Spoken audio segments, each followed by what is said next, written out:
Olá pessoal, hoje temos o grande Luiz Barsi ensinando tudo. Bora pro vídeo.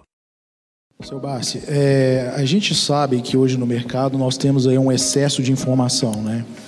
E isso acaba deixando o investidor que está começando muito perdido. Então a gente pega, por exemplo, taxa Selic está baixa, todo mundo fala para ir para comprar ação. Taxa Selic está alta, agora vende e corre para o CDB.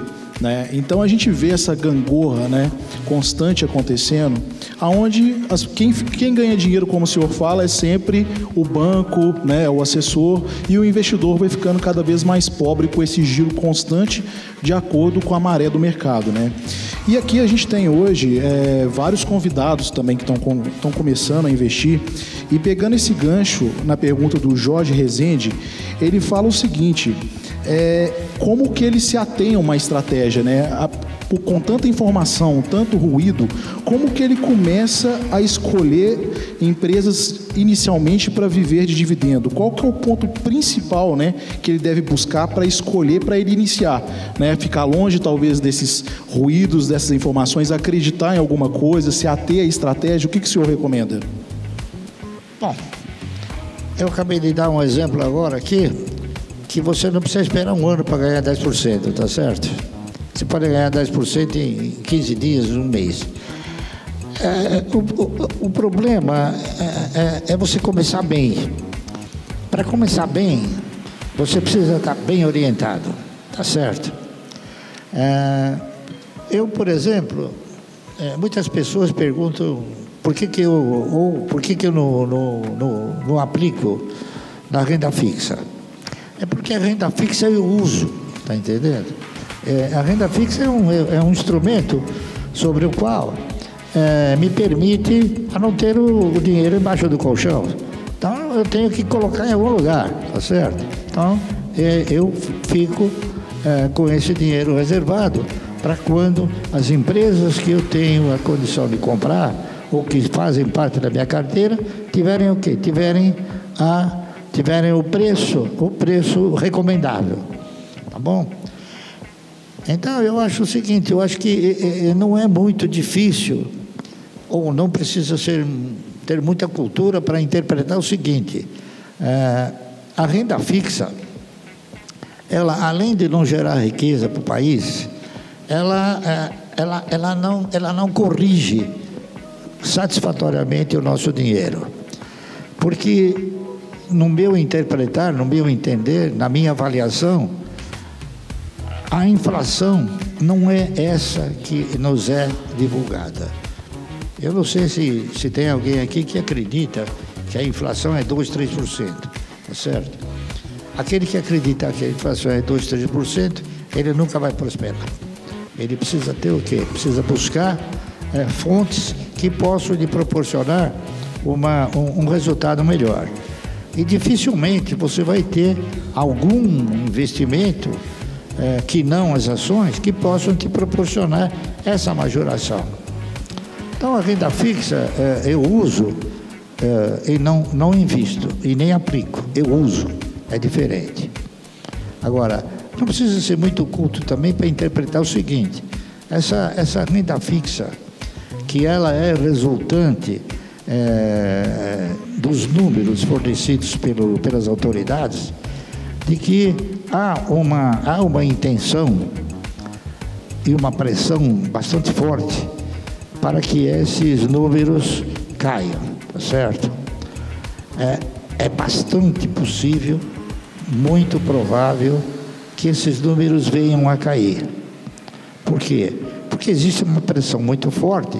Mesmo que a inflação seja alta, existe a pressão para que esses números da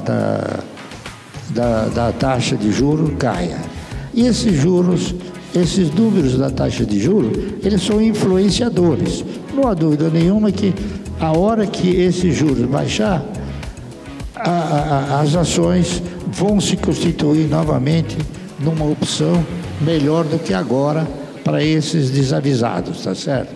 Porque para nós, as opções, a ação continua sendo uma opção bem superior. Por quê? Porque nós temos um sentimento muito importante. Eu já tive a oportunidade de conversar com muitas pessoas que elas têm, assim, a paciência de aplicar 3, 4, 5 anos na poupança e não tem capacidade de aplicar 1 mês as ações. Então, essa pessoa nunca vai ser um vencedor. Está correto? Então, a pessoa tem que se conscientizar, tem que ter cultura de investimento. E a cultura de investimento é exatamente você saber onde o seu dinheiro está melhor aplicado. Uma das perguntas que você faz é o seguinte: se eu aplico no Tesouro Direto, por exemplo, em última análise, eu estou dando dinheiro para o Lula, não é? Eu não sei se o Lula é um bom administrador. Vocês talvez saibam melhor do que eu. Mas eu não faço isso. Eu jamais daria um tostão na mão do Lula. Tá certo?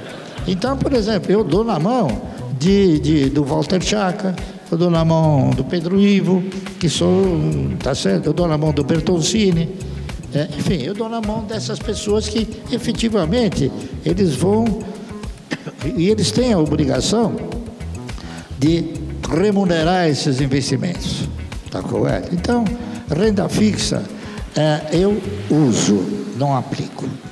E o senhor já fez um gancho interessante, né? Que tem uma pergunta aqui. Não, o senhor já fez. Eu vou fazer um gancho para uma pergunta que teve aqui, que é justamente sobre ter uma reserva de oportunidade para aproveitar as quedas da bolsa. O senhor faz isso, então, né? Bom, a reserva, ela é uma consequência. A reserva você não constitui como reserva. Por exemplo, alguém pergunta para mim: Márcio, você tem renda fixa? Eu tenho. Em que banco? Não é banco, a minha renda fixa é em ações. Tá certo? Eu tenho inclusive, tentado, né? Que não é fácil, tentado mostrar para alguns empresários o seguinte: o cidadão que aplica na renda fixa, qual é o sentimento dele? O sentimento dele é saber que num dia tal ele vai ganhar alguma coisa. Provavelmente ele não se preocupe do quanto, tá certo? Mas ele quer ganhar alguma coisa. Então, baseado nesses princípios, eu tenho chegado para alguns empresários e tenho dito o seguinte: por que você não transforma a sua ação, que é uma ação de renda variável, num papel de renda fixa? Pô, Márcio, como é que eu vou fazer isso? É simples. Quer dizer, se você pagar um dividendo mensal e se você, com as suas reservas, comprar ações para a tesouraria, em um determinado momento você devolve essas ações, o que você fez? Você entrou no sentimento do camarada que quer ganhar alguma coisa, tá certo? Então, existe, inclusive, isso vai acontecer. Tem empresários que já estão analisando, já estão avaliando isso. Por exemplo, nos idos de 1970, 70 e alguma coisa, tinha um cidadão, o nome dele era Mário Aguiar. Ele era irmão do Amador Aguiar. E eu escrevia no jornal. Na época ninguém escrevia. Eu era o único que falava sobre mercado de ações. Então uma vez eu fiz um comentário sobre o Bradesco, ele me convidou, fui lá, e eu sugeri a ele o seguinte: por que você não disputa recursos atuariais? Ele falou: o que é isso, recursos atuariais? Recursos atuariais são aqueles que os fundos de previdência privada precisam para fornecer recursos aos seus associados. Aí ele chamou um cidadão lá, eu não me lembro o nome dele. Ele falou: olha, como é que a gente pode pagar um dividendo diário, mensal? Diário já seria um exagero, né? Mas mensal. É uma má ideia, hein? E ele começou a pagar dividendo mensal.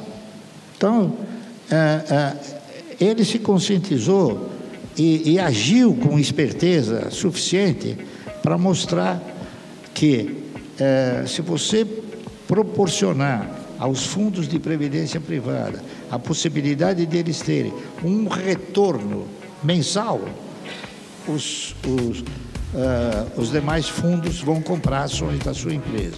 Foi o que aconteceu. Logo depois, o Itaú passou a fazer a mesma coisa. Então, desde aquela vez, de 1970, eu venho falando, olha, por que você não distribui alguma coisa? Ah, eu destruo meu caixa. Agora, as empresas que sobraram são melhores, não é isso? Do que aquele monte de empresa que tinha que não reunia condições de fazer isso aí. Então vamos ver agora, talvez, se a gente consegue, de alguma forma, mostrar para os empresários que remunerar o acionista de uma forma consequente e dentro daquilo que ele tem como expectativa, que é receber alguma coisa num determinado momento, isso seria benéfico para a empresa, tá certo? Seria benéfico para a ação. Essa aqui é a verdade. Então, eu acho e espero, né, que a questão da renda fixa seja uma aplicação também pelos senhores, vista como usá-lo. Nem sempre, conforme ela perguntou, nem sempre você tem o preço das ações assim, atrativos, é isso? Por isso que são boas as crises, né? Então você começa a juntar um pouco. A hora que vem a crise você está preparado, aí você compra. E foi assim que eu consegui constituir minha carteira, de uma forma assim, mais rápida, tá certo? Por isso é que eu não temo as crises. Eu gosto das crises. Eu não torço por elas, mas eu gosto que é. Se você gostou do conteúdo e quer receber mais dicas e informações valiosas, não se esqueça de se inscrever no nosso canal e ativar as notificações para não perder nenhum vídeo novo. Além disso, deixe o seu curtir e compartilhe com seus amigos que também estão interessados em investimentos. A sua participação é fundamental para o crescimento do nosso canal. Muito obrigado pelo apoio e até o próximo vídeo.